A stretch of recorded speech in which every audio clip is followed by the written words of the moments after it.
Hello दोस्तों, Piyush GS analysis centre में आपका स्वागत है। मैं पीयूष पांडे। देखिए, एक अच्छा टॉपिक लेकर आया हूँ इतिहास के पन्नों से। तो एक ग्रेट किंगडम के बारे में, एक ऐसा किंगडम, अहम किंगडम जो कभी हारा नहीं, और आप समझ जाइए कि 600 साल तक राज किया है। और उसके महान सेनापति लचित वर्फुगन का, इसके महान सेनापति लचित वर्फुगन का ये इतिहास है। लचित वर्फुगन का इतिहास है ये। और ये ऐसा किंगडम जो कभी हारा नहीं, अहम किंगडम, इसके बारे में कम लोगों की जानकारी है। यदि कोई कहे, आपसे पूछा जाए कि मुगल किसी साम्राज्य से, किसी किंगडम से हारा था, तो आप लोग कहेंगे नहीं पता, या कुछ लोग कहेंगे कि नहीं हारा था। लेकिन ऐसा नहीं दोस्तों, ये हमें बहुत कम जानकारी मिलती है ऐसे किंगडम के बारे में। काफ़ी लोगों के बारे में नहीं पता अहम किंगडम। इसके बारे में देखते हैं। असम में था ये। तो ये कैसे ये इतना बड़ा मुगल साम्राज्य को हराने वाला किंगडम बना, और इसके कमांडर, गौरवशाली इतिहास है इसका, लचित वर्फुगन का गौरवशाली इतिहास है। ऐसा इतिहास जो इसने एक ऐसा अलग ही इतिहास का निर्माण किया जो कि सोचने पे मजबूर कर देता है। ये कमांडर, ये एक ऐसा सेनापति। तो देखते हैं जरा इसकी इतिहास, इनकी इतिहास अहम किंगडम की थोड़ा देखते हैं। देखिए, अहम किंगडम जो है ना, असम में दोस्त, असम का है। देखिए, ये है, थोड़ा सा मैप को देख लेते हैं। ये है असम। यहाँ से ये ब्रह्मपुत्रा रिवर जाती है, ये गढ़गांव है, रंगपुरा है, और ये चराईदेव है। ये क्यों मैंने ये नक्शा को बनाया है, थोड़ा सा हम समझेंगे।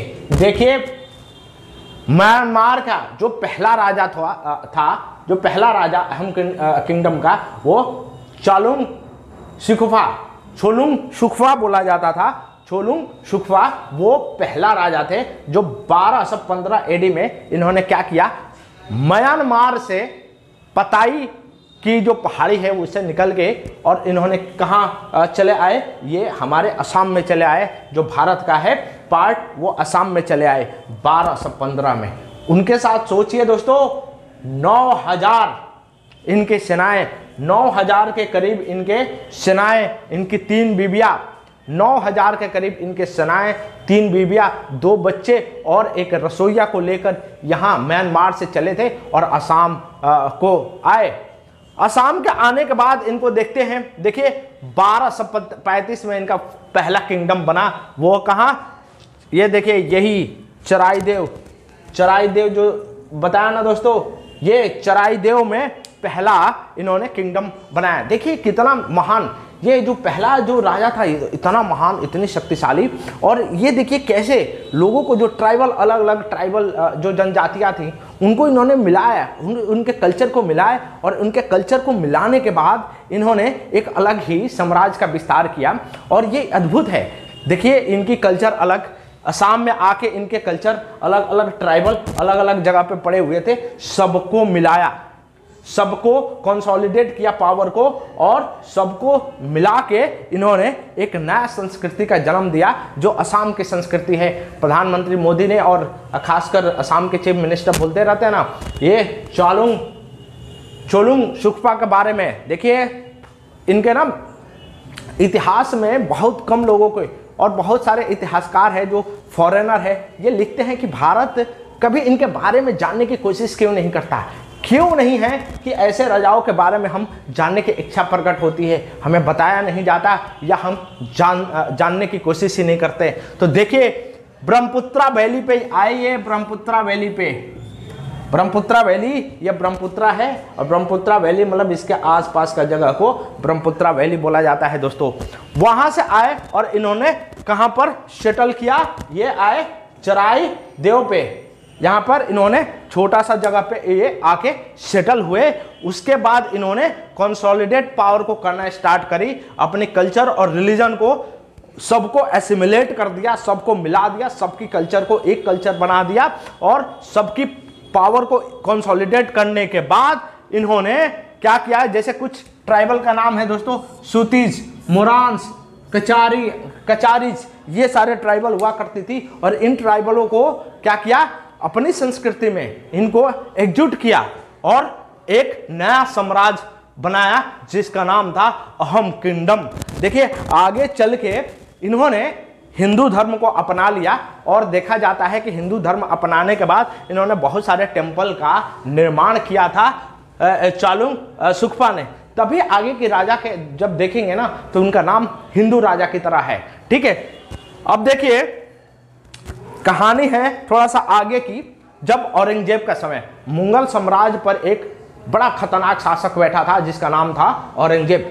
औरंगजेब ने अपनी विस्तार नीति की तरह विस्तार नीति पे अलग अलग स्टेट को, अलग अलग राजाओं को हराने की जो कोशिश कर रहा था, उसमें भी असम भी इसका नंबर आया। और असम में उसने किसको भेजा? वो भेजा मीर जुमला को, इनके ढाका में। दोस्त ये मीर जुमला जो थे ये ढाका के सेनापति हुआ करते थे।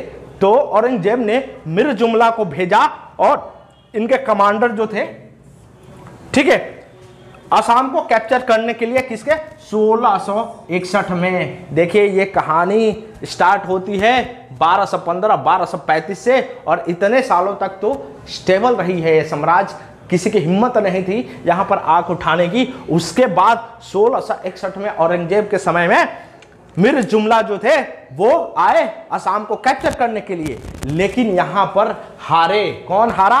अहम किंगडम के जो जयाध्वज सिंघा थे। जयाध्वज सिंघा क्या किए? ये हार गए मीर जुमला से। इनके हारने के बाद ऐसा होता है दोस्तों कि इनके बेटा आते हैं और उनका नाम था चक्रध्वज सिंघा। चक्रध्वज सिंघा ये जबरदस्त राजा थे अहम किंगडम का। अब ये सोचिए चक्रध्वज सिंघा ने क्या किया। देखिए ये जब हारे तो इन्होंने क्या किया, मीर जुमला के साथ संधि, औरंगजेब के साथ संधि किया और उसमें क्या किया कि बहुत ह्यूमिलिएशन हुआ था, ह्यूमिलिएट किया था। और उसके बाद एक ट्रीटी साइन करी और ट्रीटी में क्या किया, गुवाहाटी से लेकर मानस रिवर तक, गुवाहाटी से लेकर मानस रिवर तक उसके टेरिटरी को, उसके एरिया को, उसके जगह को क्या किया, कंट्रोल कर लिया।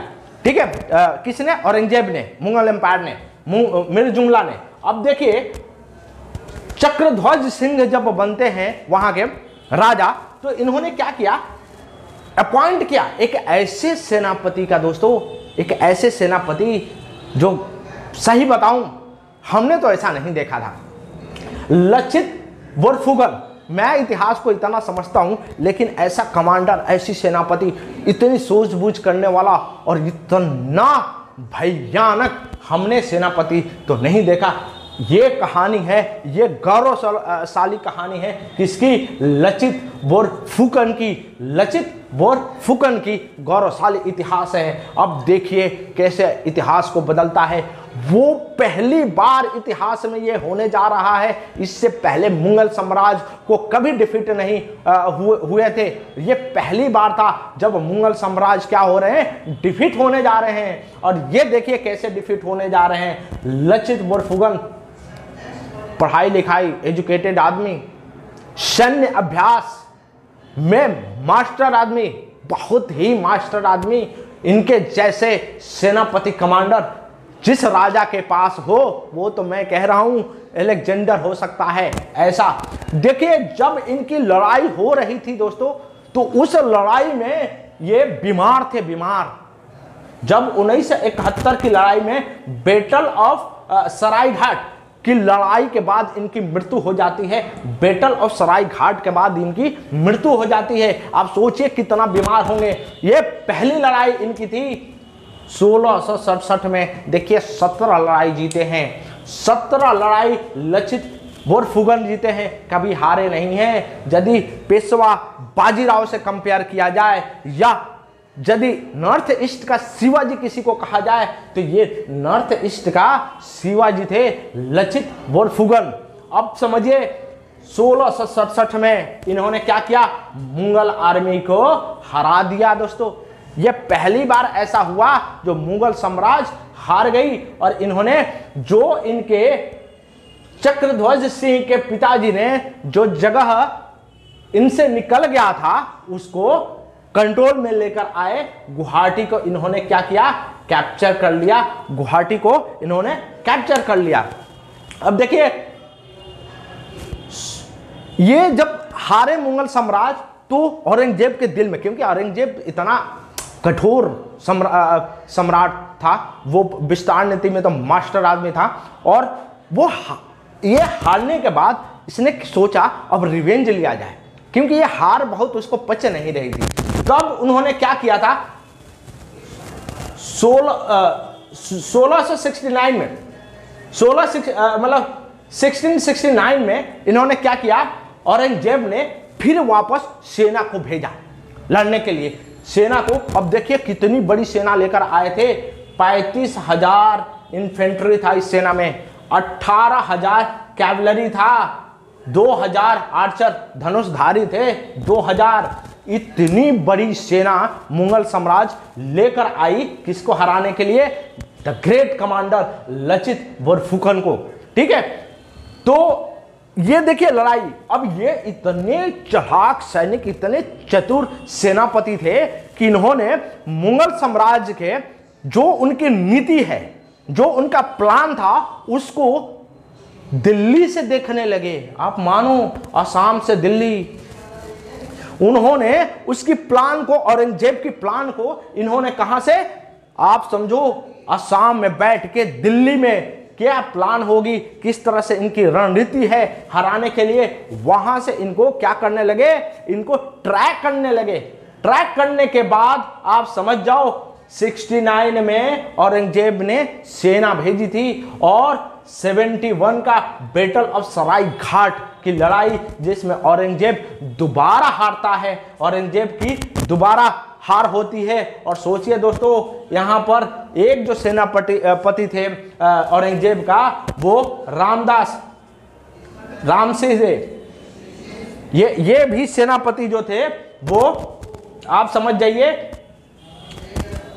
जो आप राजस्थान से, इतनी भयानक, ठीक है, इन्होंने और इनके लचित बरफुकन के बीच की लड़ाई। अब देखिए 2 साल तक तो ये लोग भटकते रहे, 2 साल तक तो पहाड़ियों में पता ही नहीं चला कि युद्ध कहां से लड़ा जाए। अब सोचिए, मैं इनको कंपेयर कर रहा हूं किससे, द ग्रेट शिवाजी से। इसका मतलब इनकी जो टैक्टिक्स होगी वो क्या होगा, गुरेला वार। इनकी जो टैक्टिक्स था वो टैक्टिक्स था गुरेला वार। वही गुरेला वार जो शिवाजी औरंगजेब के समय लड़ा करते थे, यही टैक्टिक्स से।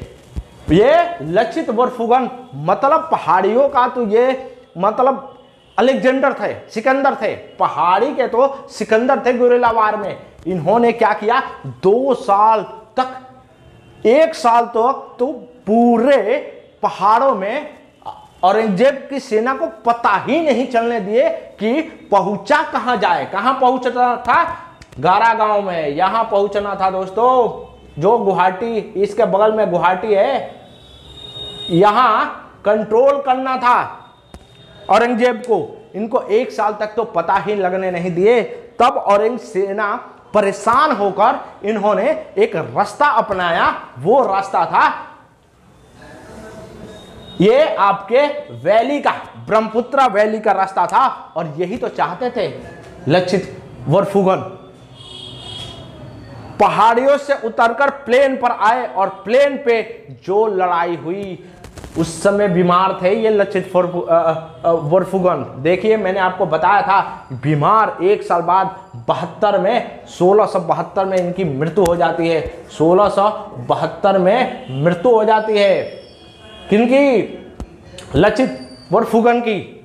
1672 में तो मृत्यु हो जाती है। 1671 की लड़ाई, उनके सेनापति औरंगजेब का, उन्होंने जो देखा अपनी आंखों से बयान करते हैं। और इनके बहुत सारे औरंगजेब के जो किताबें हैं ना, उसमें ना लिखा गया है इनके बारे में, क्या राजा थे, क्या सेनापति थे, इन्होंने किस तरह से लड़ाई करी। इतनी भयानक लड़ाई किसी ने नहीं करा होगा।